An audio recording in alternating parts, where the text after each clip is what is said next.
Hello everyone, welcome to a new episode of Non-Scripted Ramblings. It's been a bit of a minute since I sat down and had a chat with you guys about just anything, really. Kind of been waiting for my cough to go away and it's pretty much gone now, so I think I can get through this next couple of minutes without spluttering everywhere, embarrassingly, as I did, but that's all right.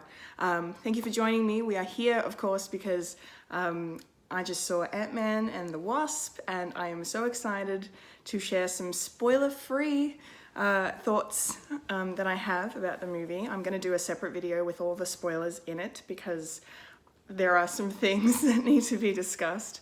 So basically, let's just start. The movie, awesome. I really loved it. I really enjoyed it. It was a great ride from start to finish. So much fun. It's exactly what the critics have all been saying. It's the palate cleanser. It's the fun ride. It's the happiness injection back into the MCU that everybody needed after Infinity War, because obviously most of us are still recovering. But we won't go there. It's just Paul Rudd again knocks it out of the park. As Scott Lang, just fantastic performance, very funny. He's perfect in this character. I love it, and I love the way the movie, where the story fits in terms of between Civil War and Infinity War, because that's when it's set. But it's happening. I think it's from what I've seen the movie. This is not really a spoiler because you'll find this out anyway. But I think it's set kind of around the same time Infinity War happens.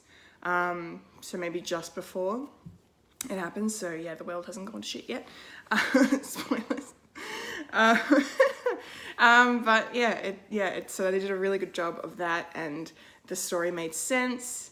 Evangeline Lilly, yes, bad ass, as Hope Van Dyne, the Wasp.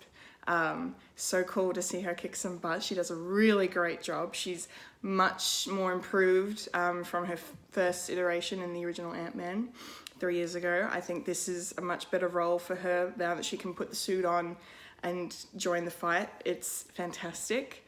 Everything,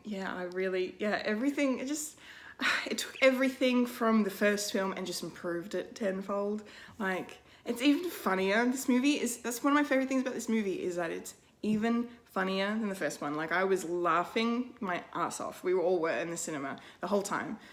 It's just so funny. And I think, they had a few people work on the script, but Paul Rudd had a hand as well. He got a screenwriting credit on the script, which I think shows, because there's some really funny lines in this one. I got such a kick out of it.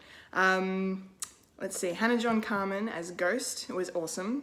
The way the trailer sets her motivation up as what she's saying, she's got these powers, she wants to take over the world or whatever. Not exactly what happens in the film. I won't say anything in this, but she was handled really well. The effects were really good in this one. The visual effects, holy cow, very impressive. Especially because there's a lot more, journeys into the quantum realm in this film than we got to see in the first one. And her performance was really unsettling. She delivered her pain and her struggle very well. Her point got across. She was very good. Lawrence Fishburne, as I think is Bill Fisher, I think is his name, is Goliath, is supposed to be the big deal because he worked with Hank Pym in S.H.I.E.L.D., they say, in the movie, and on a project called Goliath, and he's talking about how big he got. We've all seen that clip in the trailer where they're comparing sizes, which is very funny. He was really good. I liked his character so much. Very interestingly conflicted as to what side of the coin he lies, basically, where you don't really know which way he's kind of going, and I really enjoyed that. The banter between him and Michael Douglas's Hank Pym was on point. It was excellent, their relationship. You could, with barely any kind of, they had, obviously a few scenes together, but just a few lines explains everything of their backstory. It's very well written and very well acted. And I really love the stuff they did with the sizes in the film, going from small to like huge. You know, they played around with that a lot more, and it was a lot of fun. Very clever stuff. And then yeah, Michael Pena again. Luis steals the show. Everyone again. Wow. he's so good, so good. Yeah, and his buddies played by T.I. and David Dastmalchian. They're freaking amazing as well. They even shine more in this one than they do in the first one. Like it's just like I said, everything is taken from the first one, and then just really just. They did such a good job. They really did. And yeah, Walton Goggins pops up as well as a bit of a baddie in this one too. And he's just great in everything. Like, I mean, I saw him in Tomb Raider at the start of the year, and he was good in that. Like, yeah, he's a fantastic actor. Yeah, the whole cast did a great job.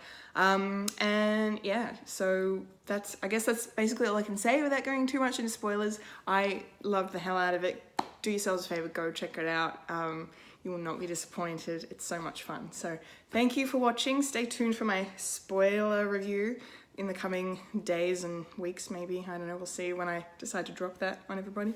But yeah, thank you for watching. I've been Kendall Richardson, and you've just experienced Non-Scripted Ramblings.